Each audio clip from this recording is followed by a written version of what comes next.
Hello everyone, how's it going? I'm not really sure if you guys can hear everything, so um I might have to turn down my gain on my mic. But I'm just gonna talk to you guys about kind of work and what I've been seeing out in the job market for jobs. So to be brutally honest with you guys, um I have found one job at all that actually utilizes um let me rephrase that. I haven't found a company that wants to utilize what I've learned in college. It's not that what I learned in college is redundant or not valuable or um not applicable. It's just the expertise that I've acquired in the workforce isn't needed. And it's kind of strange because I was told that what I'm learning, what I'm pursuing has growth, it has merit, it has the opportunity to go up. um I haven't found one bit of that. I've And let me give you some examples. So I learned Simulink, I learned MATLAB, I learned feedback control systems. I have acquired the knowledge of an electrical engineer. Um, Math for 4 years, from college algebra to characteristics equations being applied in electronics, electronic or uh, electromotive, electromechanical, rotating electromechanical device theory. So, um, the moment you look at a job from some company, they're not asking for that. They want to know if you know their software. They want to know if um, you've had experience with their stuff, and that's rather difficult to do if one, you don't know anything about that company to begin with. Two, um, your school probably didn't have a program that was kind of like a pipeline to get to that company. Um, Three, all that stuff could just be foreign, like completely foreign to you. You've never seen it ever. And um, this isn't to be like a whining baby, but I think it's the truth that people need to talk about. The degree that you go to college for, it's valuable, just not valuable to some of these companies. Like, some of these companies aren't looking for engineers, they're looking for technicians. They're looking for people that maintenance their or maintain their stuff. And it doesn't really require that much knowledge at all. Not even a little. Like, I'm not saying a Joe Blow off the street could do it, but with enough time and with enough effort and with enough training, there's nothing that separates you from the Joe Blow off the street. Like, it's almost as if getting a degree separates you from the Joe Blow off the street. But if the Joe Blow off the street gets the same minimal training that you maintain, even with a degree, going into that company, there's no difference between you and them. And for me, that's it's not that I wasted 4 years. It's more like there's no guidance to where to go. Like, I found out that being an electrical engineer is simply a job title. The actual job doesn't exist. Like, there may be a company that says, oh, yeah, we need electrical engineers, but you're just a drafter, maybe even a schematics interpreter. Like, you're just there reading stuff, but you're not engineering anything. You're fixing stuff.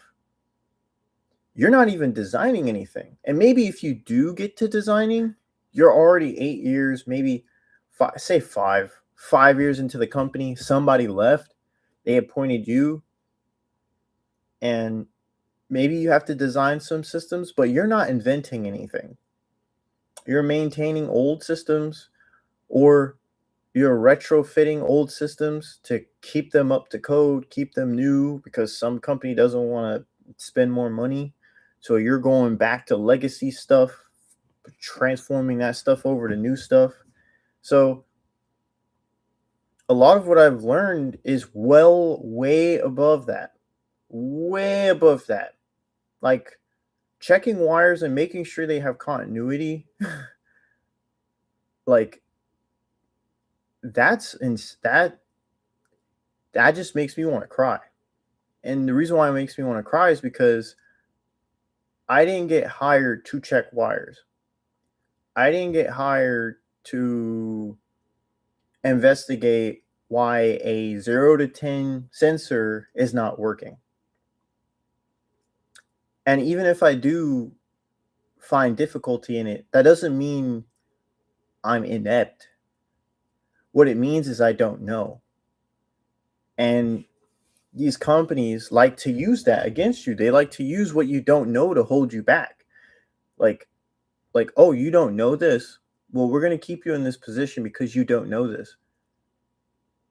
And I find that problematic, because not knowing something is a lot different than not wanting to know, or actually being at your capacity and you just can't understand. Like, you just simply can't understand. I feel like that corporate ideology should apply there when you're incapable of learning more and they hold you in a position. But when you're capable of learning more and they give you a mentor and you're slowly working your way up, that's how it should be. You shouldn't be locked behind some agreement and you're basically a slave until that agreement's over. That could be 18 months, that could be 12 months, that could be whatever.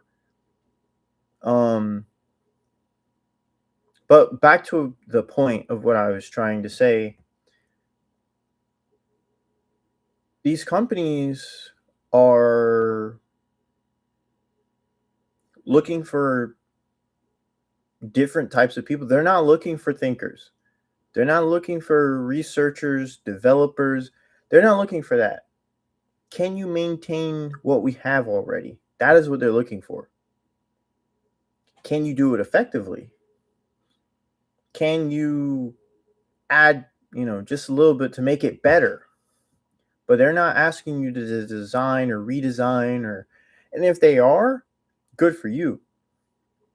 Then you're actually engineering stuff. Then you're actually coming across difficulty where you actually have to consult other people who probably long gone out of the field, but they're still sharp. Now we have something. But I've been looking at all these jobs, and why is it that they're all construction based? Like, I'm looking into electrical engineering. Most of these things are construction related, and that makes sense, because you have buildings that need new wiring systems, new power distribution, and all that stuff. But these companies that are in that sector, they're not looking for engineers. They're looking for maintenance. Can you understand this program? Can you find out this protocol? Do you understand what protocols are? Like, they're not looking, and again, they're not looking for engineers. They'll color sugarcoat it, make it look nice, say that you'll be engineering, but when you actually get there, they're going to give you a ladder, they're going to give you some gloves, a hard hat, and say, go up there and fix that. And say you fix it. Say you fix 500 of those things. You're not eligible to get anywhere unless you leverage where you want to go. And that's what I'm learning now. You have to leverage. You have to make like they need you in whatever position you want.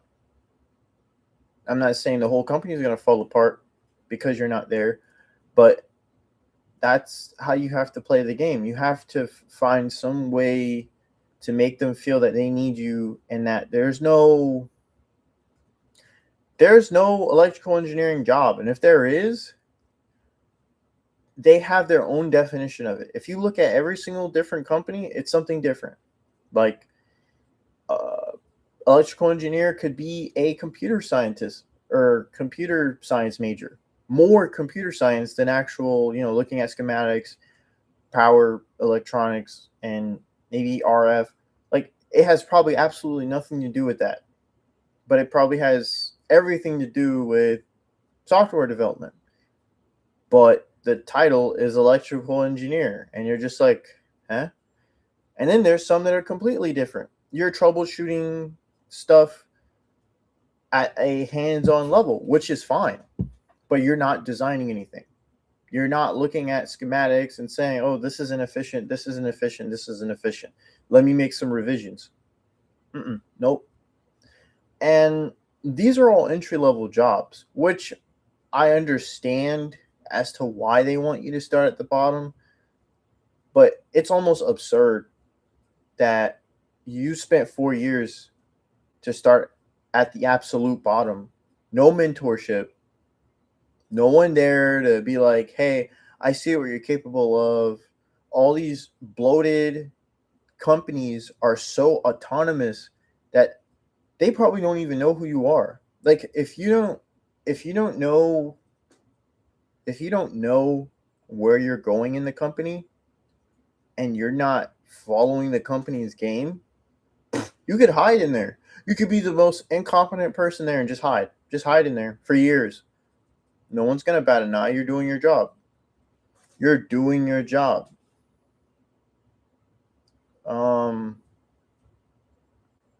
So that's what kind of leads me to this next topic here. I want to stop working for people. And the reason why is because what's the reason why I'm getting a job? To survive. You need money. You need health. You need a place to live. You need food. You need a cushion for if things bad were to happen. You need to think about these things. And these companies can offer that. They can. But discretion. Like, look at what they offer.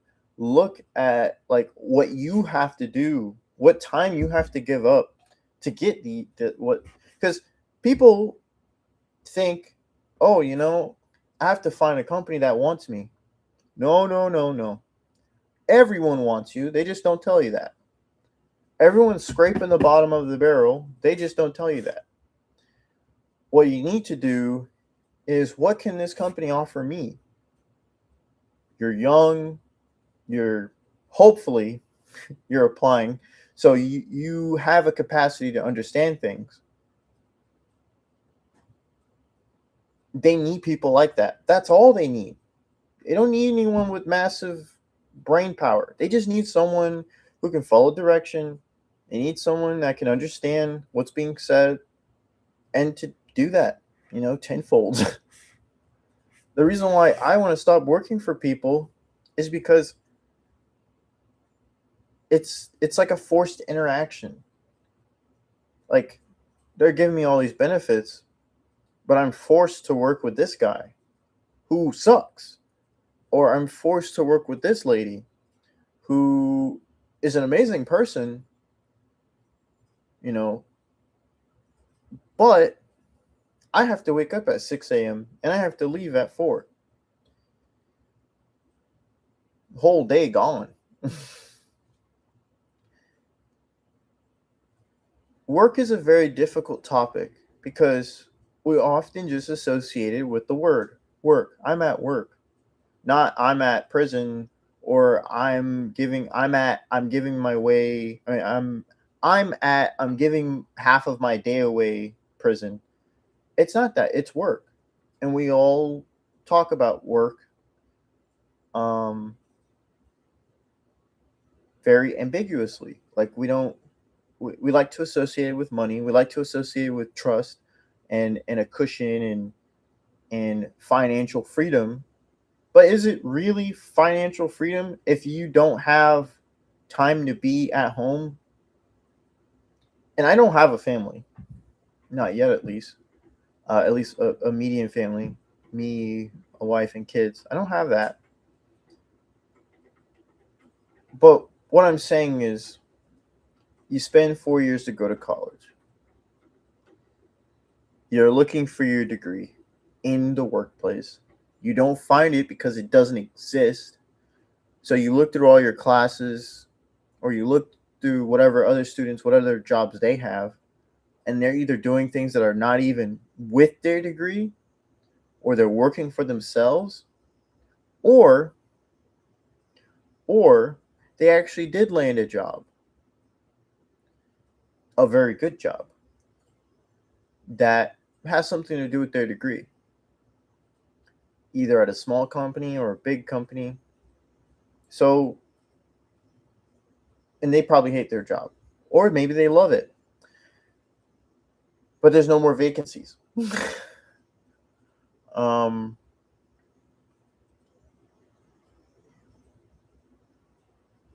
I think the biggest issue is that companies want to hire people, competent people,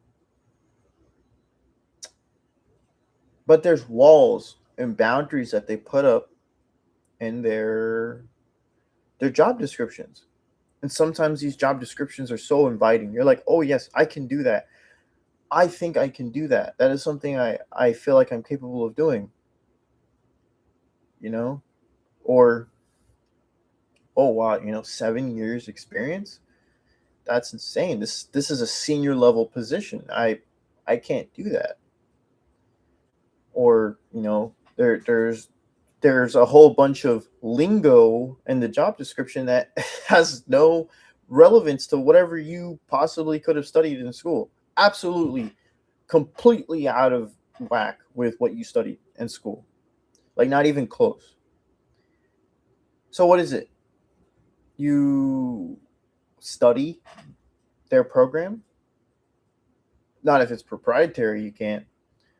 You try to contact someone who's there, to try to get a feel of what they're looking for, like from an actual person, because there's a lot of bots who direct you on phone calls and stuff. There's almost no people. um so you call, try to get a feel of a job, but there's no one there. The numbers you have found, half of the numbers I found are out of service, don't even exist anymore.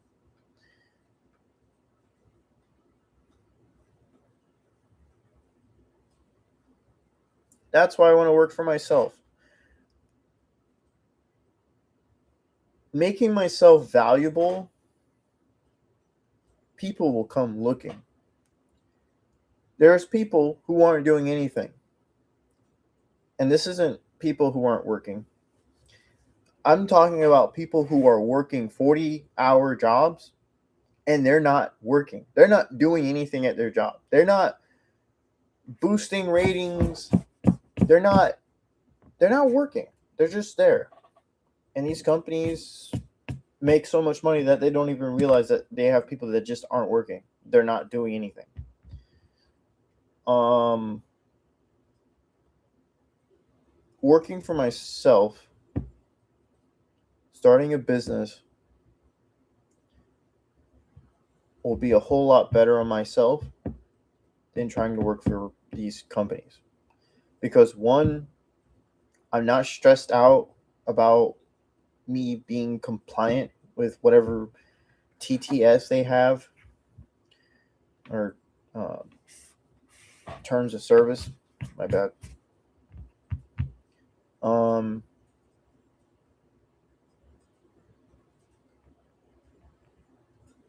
it's just unfortunate because now I see this. Now I see we just need technicians, and if one of the guys further up the ladder dies off, we'll shift you up one.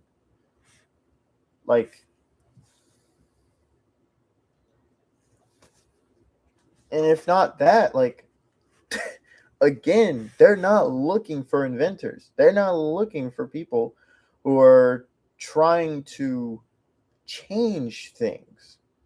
They need you to follow protocol. They need you to follow, and that's completely fine, especially when building a rocket, especially when making maybe an MRI device. The big MRI. Follow protocol. Totally understand that. Totally understand that. Building a rocket, follow protocol. Totally understand that. That is the most effective way to get things done. However, do not make a job description that's so attractive to attract people who are actively looking for that job. And this is beyond the money, this is beyond whatever. And then when you get there, they hand you tools and they say, go fix that. And you're like, okay, I'll go fix it. You fix it. And you show your competence. And then they're like, okay, go fix that. Then you go fix that. And you're like, when am I going to actually learn something? When am I going to get training? When am I going to be able to design things? Oh, we're not designing anything. Will I ever get into R&D? R&D, that's a very strange path. No one's ever asked that before. I don't know how I can get you there.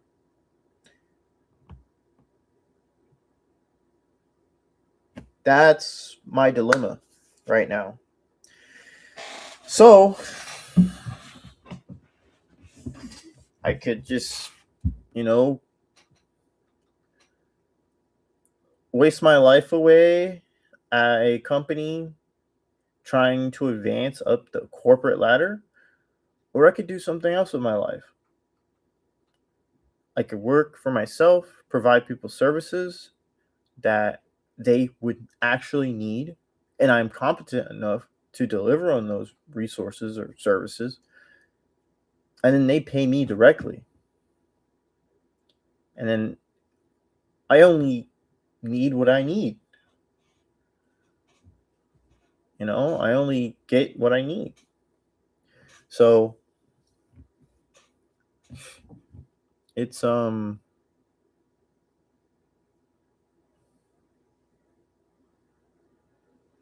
unfortunate, man. So this is going to be my video for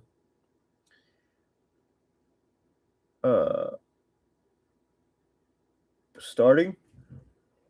Oh, geez. For starting a business, providing a service for people.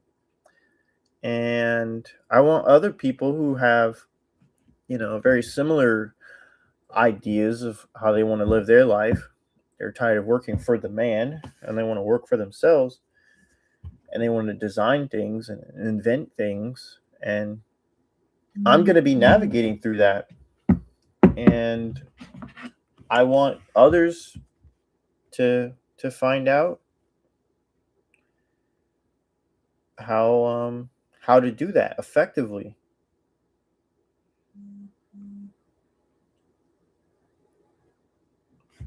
So this is going to be one video, and I'm going to show you guys some other videos. I also play video games, so not sure may get into video game making. I don't know. It's all new to me. So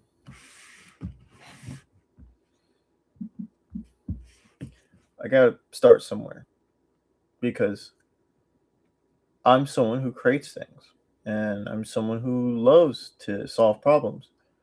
But that's not needed in corporate America. It's needed when it's profitable. But if it's not profitable, it's not needed. And that's unfortunate.